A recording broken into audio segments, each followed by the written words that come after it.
Hi everyone! Before the start of this video, I have a special announcement to make. I have partnered with Australia's online VtES card store to do a giveaway. Australia's online VtES card store is your one-stop shop to all your VtES needs. That's bit.ly/AU online VtES. Stay tuned for later in the videos where I share the details for this giveaway. And now, to the video. Hey everyone! Welcome to the third podcast of this series where we look at the budget upgrades for the latest VtES 5th edition Precon decks. If you haven't already, do take a look at the first looks or preview videos for these 5th edition decks, and also check out the other videos for deck ideas on the other decks in this release. Alright, this is the third video of this series, and returning as our most honored guest, he is the National Coordinator for Australia, all-round awesome dude, Mr. Stephen Harris. Woo! Thanks. Thank you very much. Right. Today we'll be looking at upgrading the Gangrel deck. Yes, we are. Fantastic. Yeah, so this being the budget upgrade, we'll be looking at basically what we can do to the Gangrel deck with just $25 US.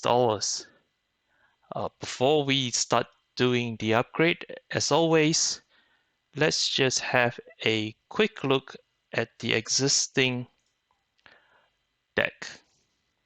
All right, here it is. So the existing 5th edition Vampire Dynasty Struggle Gangrel deck has got 12 crypt cards, 10 unique crypt cards, total of 12 Anarch Vampires, 1 Tidal Vampire, 2 copies of it, so it's a total of 2 Tidal Vampires. Lowest capacity is 2, highest capacity is 7, and the average capacity is 4.75. It's a little bit on the low side.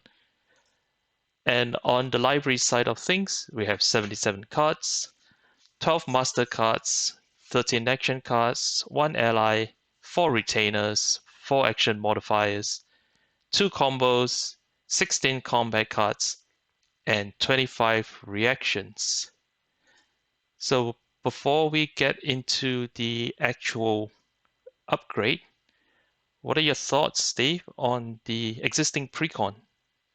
It's actually pretty good out of the box. I've heard from a few people who have done quite well in social games with it, as is, with minimal changes. Mm-hmm. So let's see how I can make it worse. There's the humility right there. Before we start, just a reminder, all prices you see today are based on singles prices from Australia's online VtES card store. So if you need those singles, head over there and grab them. All right. Or reach out to me direct and probably get a better deal. There we go. Get discounts when you listen to this podcast. Fantastic. All right. Steve, all yours. So, in terms of this, as I said before, it was pretty decent as is. So, I added 2 crypt cards. I added an extra copy of Crow, and I added a copy of Lillian, who comes from a previous set, who's not actually an Anarch, but for the purpose of what I was doing was more suitable. And she's 1 action away from becoming an Anarch anyway. And then in terms of the library, I added a copy of Eco-Terrorists, Power Base Montreal, Anoya's Theatre, and Power Base LA. A few extra masters, that's all right. Added 1 additional copy of Rewilding, 2 freight drives, and 4 rolling with the punches. Nice. Now, in terms of removing, dropped out Dario Ziegler and Joaquin, I think is how you pronounce it, D. Cadiz from the Crypt.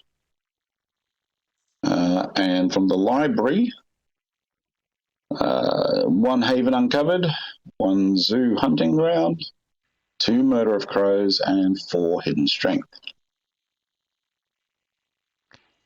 It looks like this time around we have got slightly less additions and removals in terms of in terms of sheer number of cards. I remember previously the number of cards added and replaced just filled up the entire screen. Yeah, it as I said, is pretty decent. He's trying to find something to do with it. It would be an upgrade or downgrade, as we'll see. I also noticed that this is the first deck without Dreams of the Sphinx. I couldn't keep adding Dreams of the Sphinx to every single deck, even the ones that already had it. So I thought I'd try something a little different. Fair enough. The other thing also, I realized that you added an extra copy of Rewilding. So just for those of us who aren't familiar with the card, let me just go back a little bit.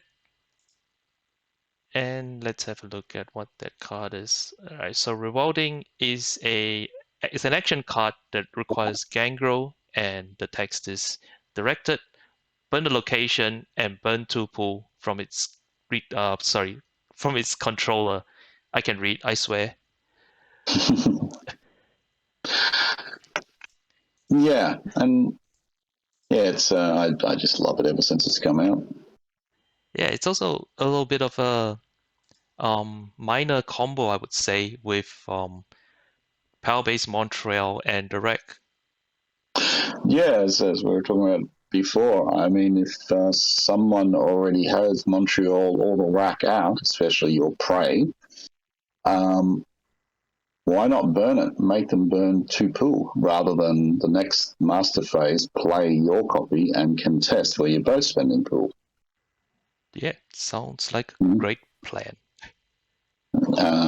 Plus, this deck one likes to get into combat. So far, I've been getting that sense from all these 5th ed decks. They're a bit more combat focused for the 3 today, and it's another action that people would be tempted to block.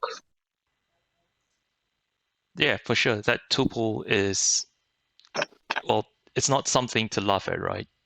Yeah, exactly. Yeah, because games are won and lost on just tuple.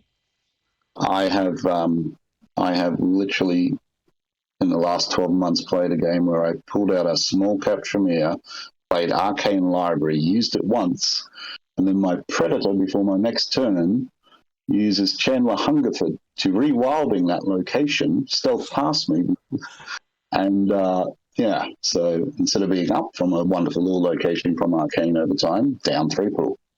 Ouch. Yeah, so yes. Rewilding is fantastic unless you're on the receiving end. That is very true. All right. Let's just at this point have a look at the differences between the current deck that the existing Precon deck and the new deck that Steve has put together. So on the Crypt side of things, I think there's no real change in terms of numbers. So 12 Crypt cards, 10 unique Crypt cards, 12 End of Vampires, 1 unique Tidal Vampire, 2 total. The lowest capacity is still 2, highest capacity is still 7, and the average capacity is still 4.75. On the library side of things, sorry, Steve? I was just surprised that I didn't pay too much attention that I kept the average Crypt size exactly the same. Yeah, it's not a bad thing.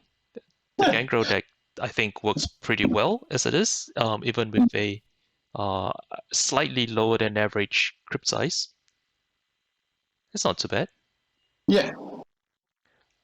And moving on to the library itself, you've increased the library to 80 cards from 77. So from 12 master cards, we now have 14. 13 action cards have been increased to 14. You've kept double deals, I think the only ally. Mm-hmm. The 4 retainers have been reduced to 2, and the action modifiers have been bumped up by 2 for a total of 6. The combo cards have remained the same number of combat cards, and the same number of reactions. I think the percentages changed a little bit just because the total number of cards have increased by a little bit, but overall, I think the defense package is pretty much the same. So, Yep. yeah, so Steve, you want to talk us through a little bit about the strategy and the idea behind this upgrade? Well, as I said, I found it a little difficult to upgrade this as it's kind of decent out of the box. The deck is toolboxy, which is a style I very much like. Gangrel was the first clan I ever really played, although when I was first playing as you just put as many vampires as you had into a crypt group one, and you just did what you could with the limited number of cards you had.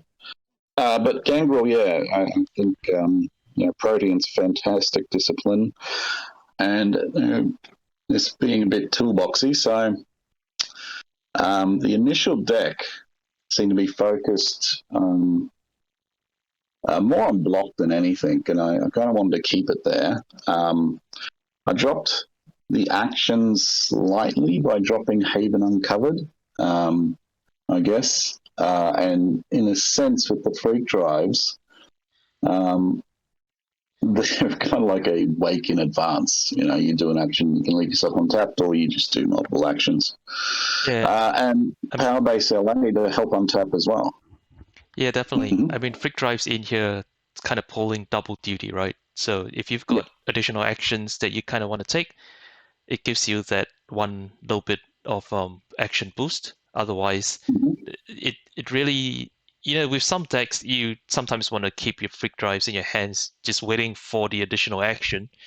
Whereas in Mm-hmm. this upgraded deck, I think the Mm-hmm. freak drives you just play it, right? Because ultimately it's pre-wake. Yeah, and another trick always, especially like if you have a multi-action focused deck, you'd have 6 or 8 free drives. If you have celerity as well, you'd be going force march, whatever. With the but with only a couple, people won't necessarily, by mid game, be aware you've even got some in the deck. So they might just assume at that point that you don't. At which point they're a great little fake out if you want someone to tap themselves out. That's true. Hmm. I did not consider that. Powerbase LA also is a great way to help yourself untap, as you say, pull that double duty, double shift work. Yeah.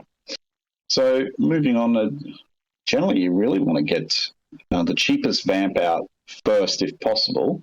Mhm. So because unlike, say, a big cap dominate decks where you're looking at your biggest guy out and govern down, this you want your little guy out so you can get master cards like Eco Terrace and Annoyers into play and start popping those things if you've got them, and to help accelerate your deployment alongside of Power Base Montreal and anything else along those lines. Annoyers in LA will help you cycle the cards too. But with 10 unique vamps in the crypt, you want a lot of guys out. I probably would have liked to include maybe some effective managements, wider view, because there's 10 uniques wouldn't be that great. But I already had arguably too many masters as it is. So yeah, it's got a decent amount of reactions and wake style cards. But if you're not holding those, you probably want to stay untapped. Obviously, you got locations and other cards to protect, like Smiling Jack and Constant Revolution. If I was playing this deck, and actually, hopefully, will be this weekend. Use Jack and Constant Revolution to sort of weaken the entire table. Deep Song just to knock down anyone who's annoying, or if you've managed to put get to your fame and put it out. And otherwise, just chip away with bleeds of 1 or 2. There's possibly a few too many action cards in the deck, but as I said, it's a bit toolboxy. So you want to, you need to play cautiously and wait for your chances. Chip away, pull off some action cards. Don't be scared to discard an action card at the end of the round. Generally, you're waiting for a lunge because things like Jack and Constant Revolution is just going to slowly wear everyone down, and you're going to focus on protecting those, and therefore focus on defense a bit more. In terms of combat, personally, I prefer straight out animalism. Aids from Bat, Carrying Crows, Taste of Vitae, and maybe some traps. Mm-hmm. Fantastic combos there, and short chain combat. Yep. But this was already focused on strength hits, like just that, almost a little bit more along the lines of attrition. So I kind of left it as is. So between the strength and the Carrying Crows, you're going to wear people down, making Jack options less useful. That's generally it. Well, since you're going to take this deck for a spin this weekend, all the best to you. Yeah, we'll see. Pretty well. The deck makes sense. So, I mean, to be fair, this is the first of your budget upgrades that if the viewers go back and have a listen at, the preview videos, we did talk a little bit about, if you got extra cards, where do you want to drive the deck towards? And I think this one does stick fairly closely to what we came up with during those videos as well. So yeah. I haven't actually watched the Gangrel one, so yeah, that's cool. That's good. So no one can say that we're colluding. yeah, either that or maybe we're just both making it terrible. See how it goes against, well-formed decks this weekend, which don't have budget limits or anything. Yeah, I mean, even just out of the box, I've seen Dave from my local playgroup, and I think he's viewing this video live right now. Looks like it. He piloted it to a game win. So even out of the box, yeah, it's pretty decent. Dave and I had a chat. He's one of the people I've heard of who's had a decent amount. We had a chat. We traded some comments online somewhere, and he was interested to see how it would, what I would do. So I felt a little bit under pressure with Dave looking on, knowing that he's already got at least one game win with it, and he's doing quite well. But given its toolboxy nature, I think it's got a decent chance of getting 1 to 2 VPs a game, and in the right setup, especially with your ability to block quite decently. In a tournament situation, with any luck, 1 or 2 VPs per table, and one of those rounds you get a win, you're on the finals table in a small environment like we have around in Australia. Yeah, it's one of those underrated sort of like a slow and steady sort of deck. Yeah. So I think you mentioned just a little bit before about the other players potentially playing decks with a bigger budget. So if someone has said bigger budget, what do you recommend in terms of upgrading from this point? I mean, if you want to stick with the Anarch angle and this grouping, there's not a lot of Anarch vampires other than these ones in this deck of Gangrel. But you could go with Victor the Knight General from Group 5. He comes built in 1 stealth, 9 cap, with a range of interesting disciplines. as well as these ones. He is independent, so you'd probably want to look at options to make him Anarch. But yeah, then basically more Wakes, Smiling Jack, and as I said earlier, possibly change it to a simpler animalism style combat. And I mean, I will admit, Dreams of the Sphinx, if no budget, go with it. It's one of the more expensive cards, but you know, a couple of rows. The master cards I had in there help you to cycle as it is, Annoyers Theatre, and Powerbase LA, but Dreams is one of the best options for that. You could even look at Fragment of the Book of Nod. Ooh, I haven't seen that in a while. Yeah, it's often forgotten about card. It's really good if you are a block style deck, and this is toolboxy with a focus a bit on block. So that's a good one. That's also one that's, if your deck's flowing, you don't have to waste a wake on blocking it. You just let someone have it. It's true. If someone's trying to steal the fragment, they're not bleeding you. Yeah, that's true. Yeah, I'll call that a win.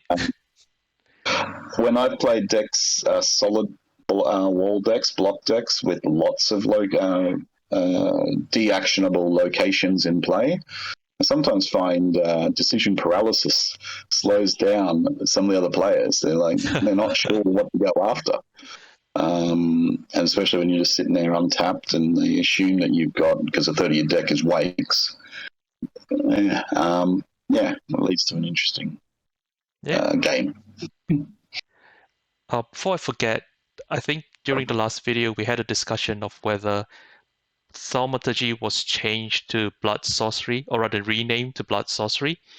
And right. I mentioned that I will provide a clarification this video. So I reached out to the powers that be, and the answer was, and I quote, it's Blood Sorcery because that's what's written in the rulebook. Okay. Right. So to clarify, Thaumaturgy is now Blood Sorcery. The Thaumaturgy in parentheses after Blood Sorcery in the rulebook is just a reminder to say that this used to be Thaumaturgy. Right. So that's the official answer from the powers that be. Well, it was always blood magic of some kind, so yeah. Yeah. I mean, it makes a lot more sense now as well, right? Given that the Banu Hakim have picked it up as a clan in VtES. Yep. Yeah, so renaming it to Blood Sorcery not only aligns it to the wider world of darkness at large, I think it also it becomes more in theme across both Banu Hakim and Tremere. Yep. Yeah. Well, we have come to the end of this budget upgrade video. Once again, thank you very much, Steve, for dropping by and sharing with us your insight into budget deck building. Thank you very much for the invite. Much Anytime. appreciated. Anytime at all. Fantastic.